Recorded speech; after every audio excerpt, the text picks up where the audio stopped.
Today on Central Illinois on the Record, Dennis Hastert pleading guilty. What that means for the former Speaker of the House. Plus, their luck just ran out. Why the state is sending lottery winners IOUs. And sitting down with Ryan Spain, why the councilman is leaving his seat for the state assembly. Now, from your local election headquarters, this is Central Illinois on the Record. Welcome to Central Illinois on the Record. I'm Paul Cicchini. We start in Las Vegas, where they came, they saw, they debated. The first Democratic debate of the 2016 presidential campaign is now in the books.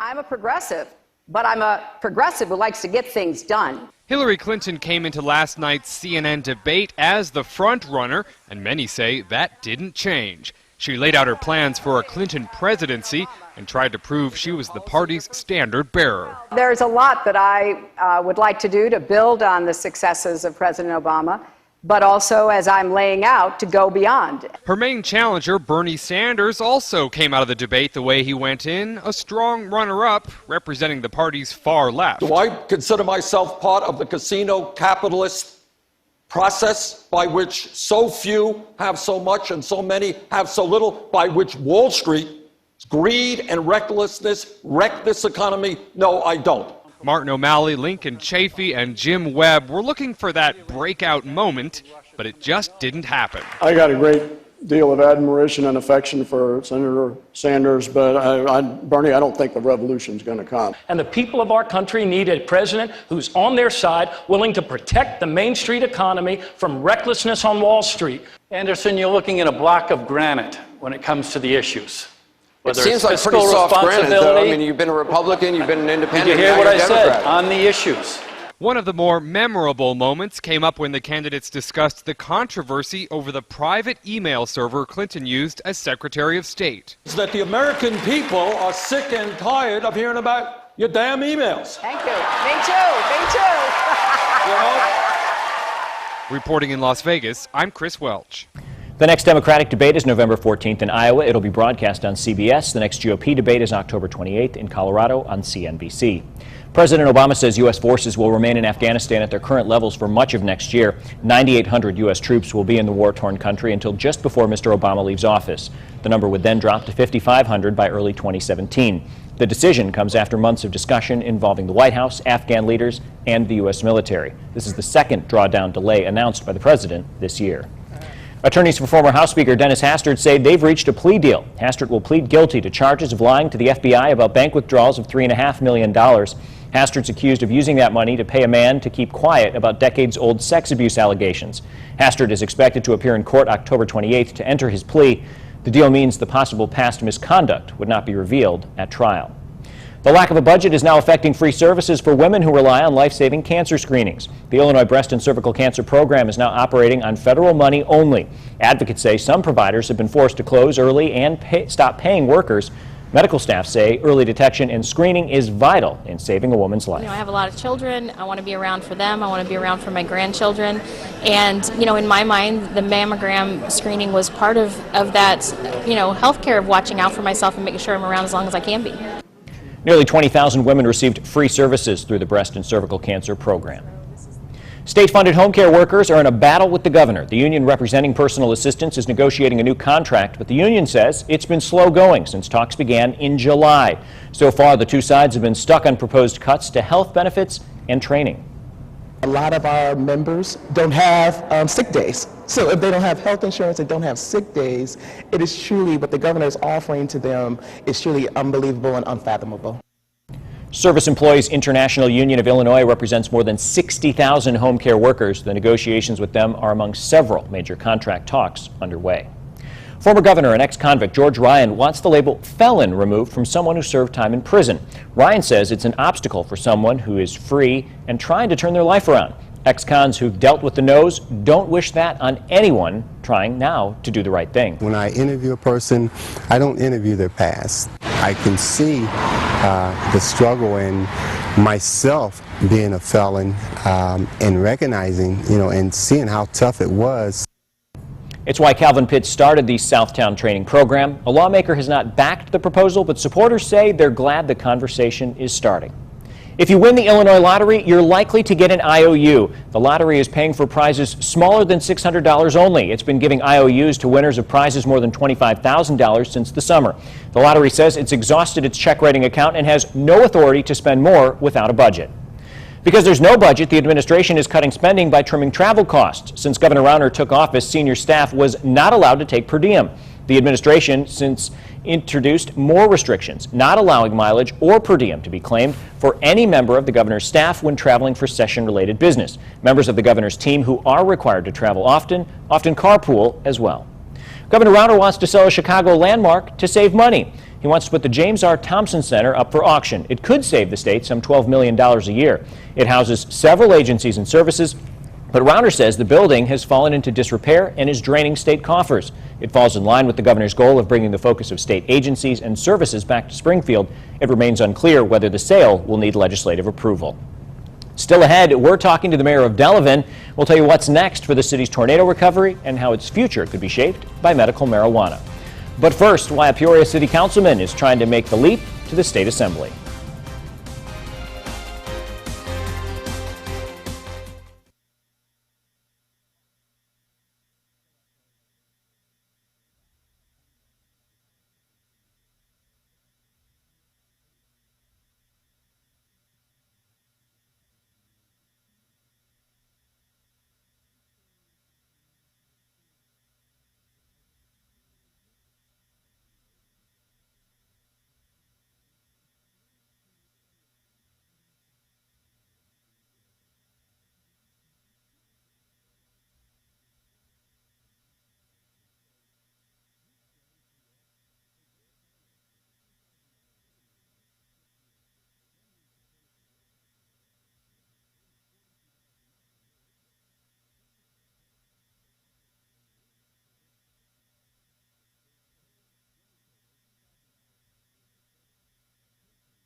Peoria City Councilman Ryan Spain is running for State House. He launched his campaign after longtime State Rep David Leach announced he was retiring at the end of his current term. Because it would be more than a year before Spain would be working in Springfield, if elected, I asked him about what he is left to accomplish in Peoria when we sat down last week.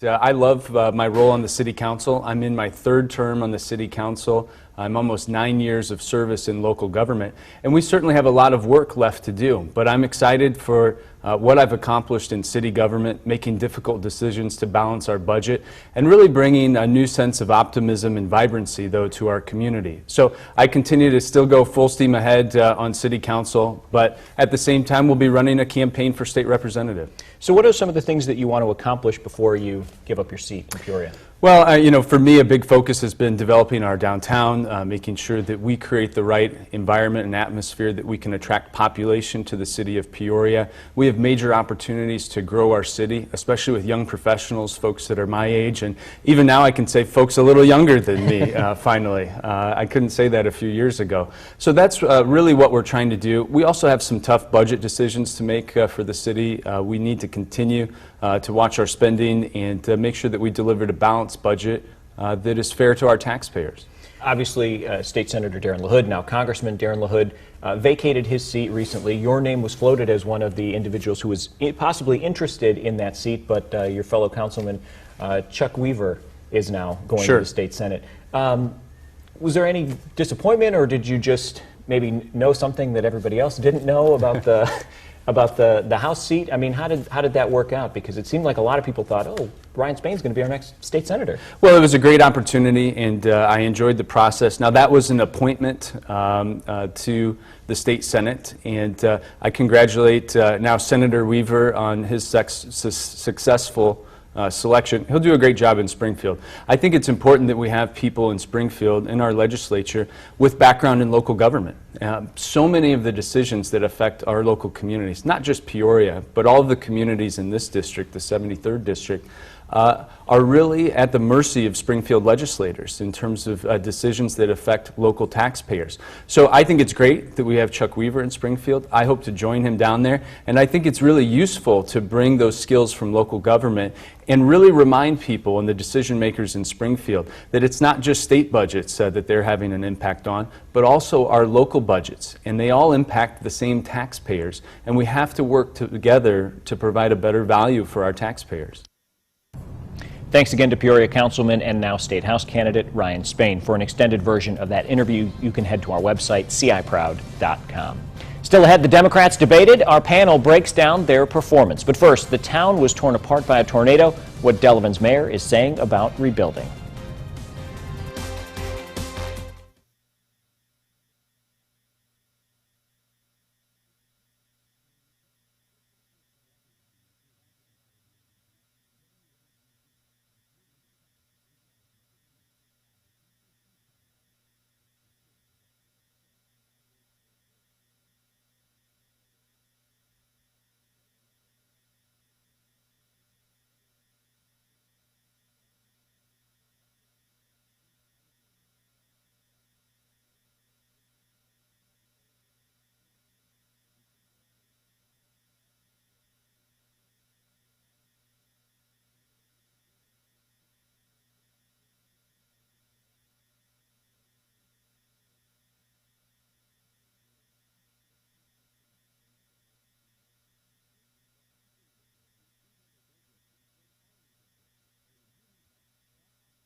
You're watching Central Illinois on the Record.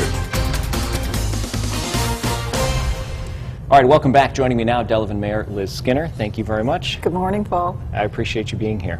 Good to be here. All right, so the first thing that I want to talk about, obviously we have to go back a couple months, is the tornado. Yeah. And the damage that it did, but the quick response from the community, from the city, and from some people outside of the community. So where are we at right now in the recovery? Well, it's going very well overall. I mean, it was a devastating event, obviously. There were 51 homes that were either destroyed or severely damaged on July 16th.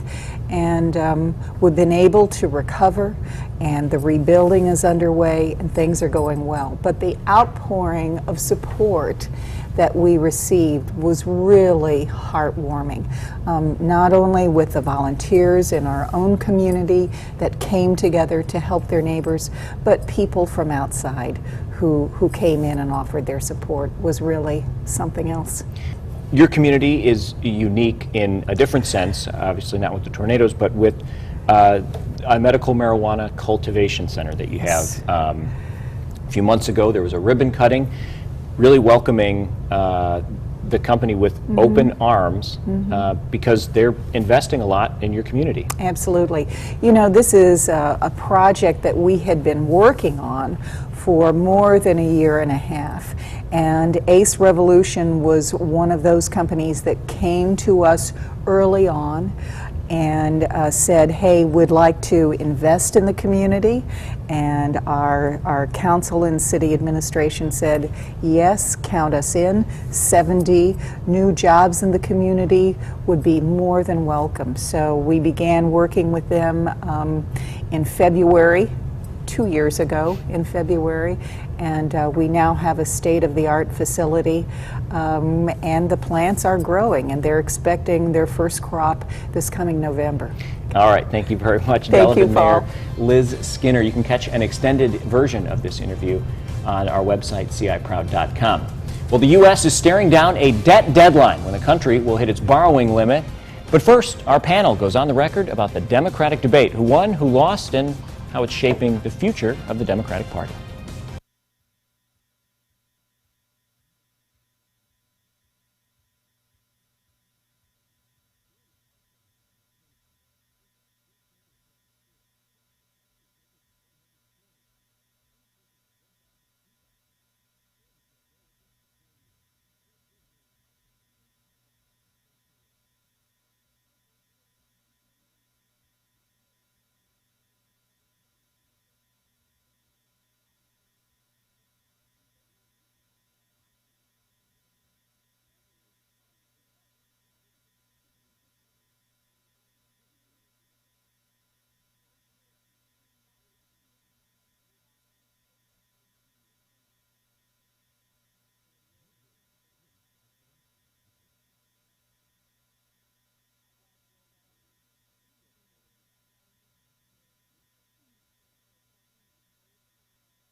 You're watching Central Illinois on the record.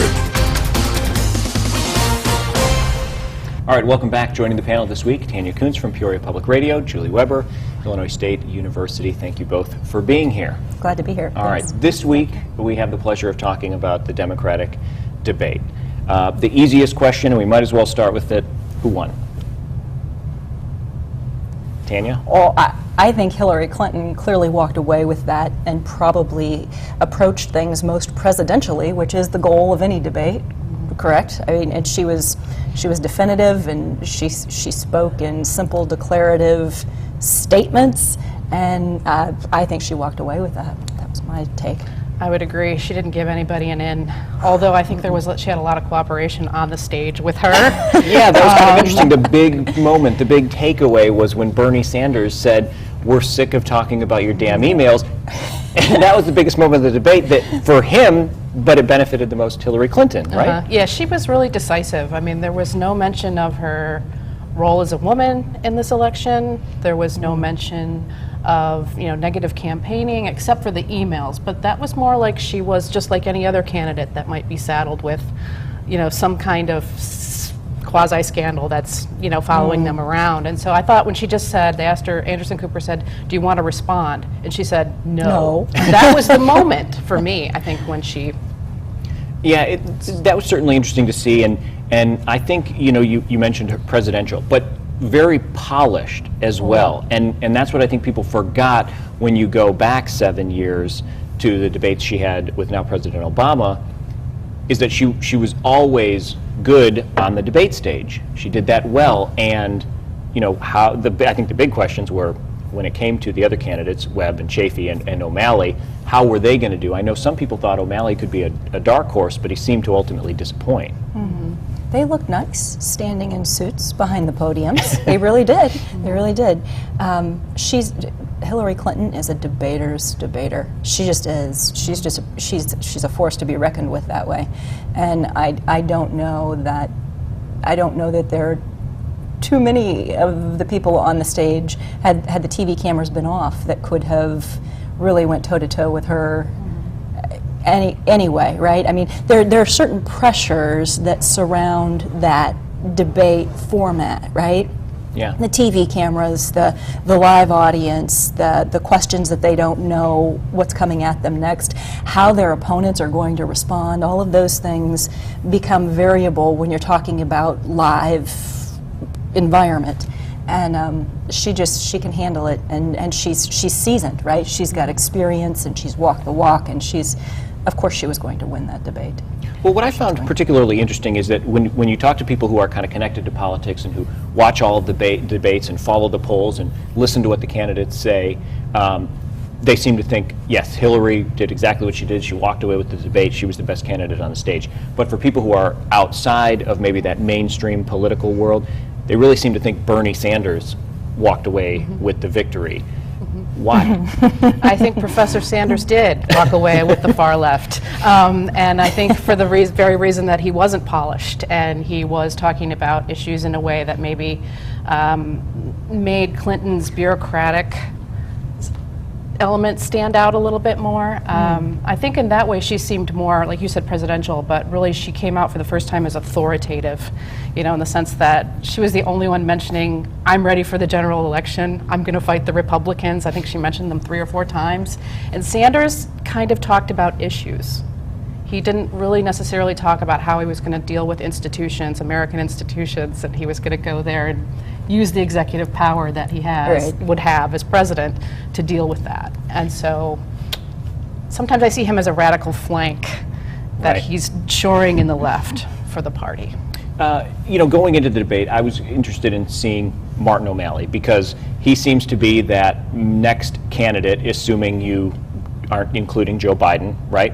So you have your Hillary and you have your Bernie Sanders, and then there's Martin O'Malley. But he's far behind. But how is he going to do in the debate? And you mentioned Hillary's awareness, being polished and professional.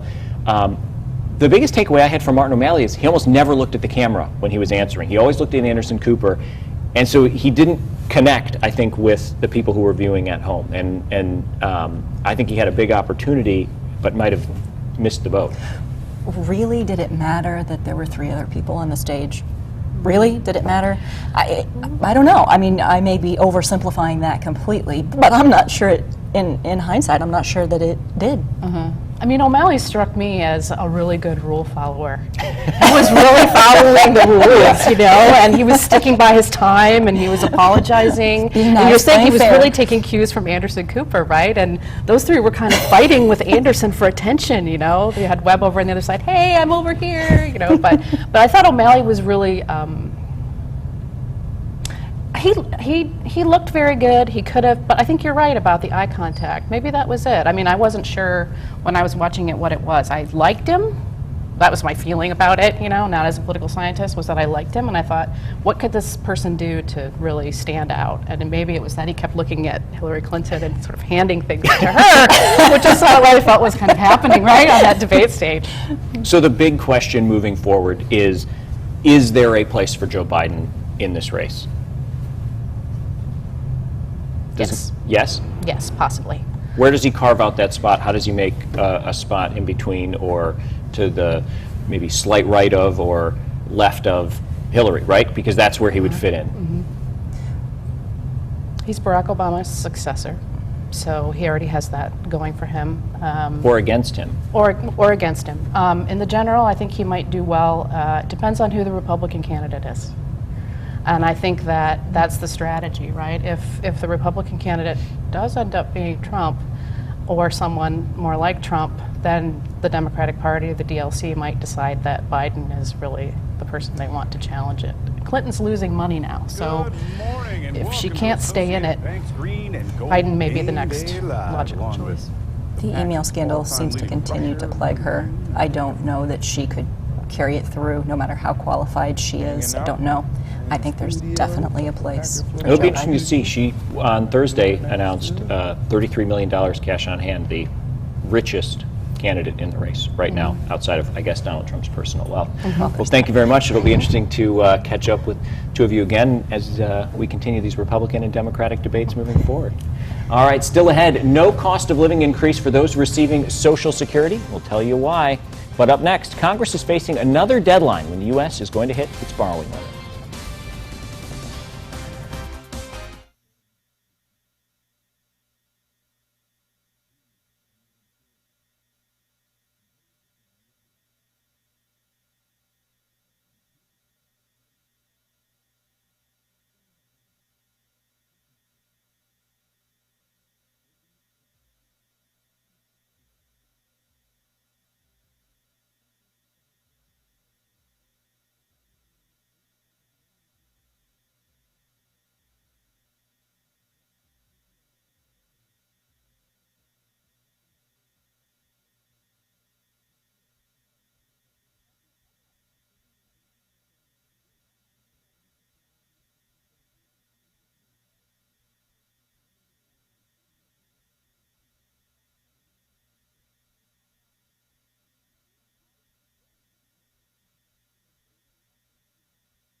Congress now has 2 fewer days to deal with the debt ceiling. Treasury Secretary Jack Lew says the U.S. will hit the debt ceiling November 3rd.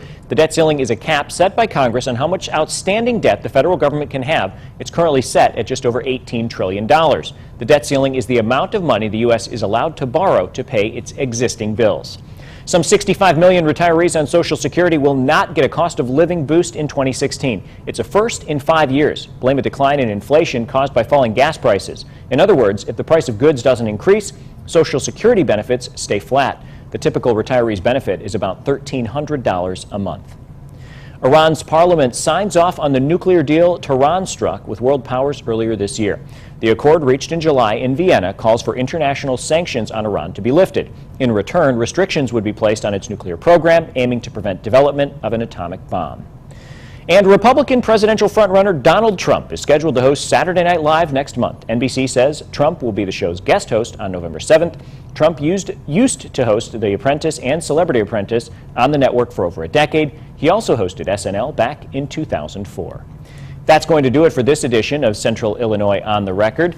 Of course, you can stay in touch with us using social media. Connect with WMBD and me on Facebook and Twitter using the hashtag CIOTR. We will see you next week. The views and opinions expressed in this program are those of the participants and do not necessarily reflect those of WMBD, WIZZ, or Nexstar Broadcasting Group.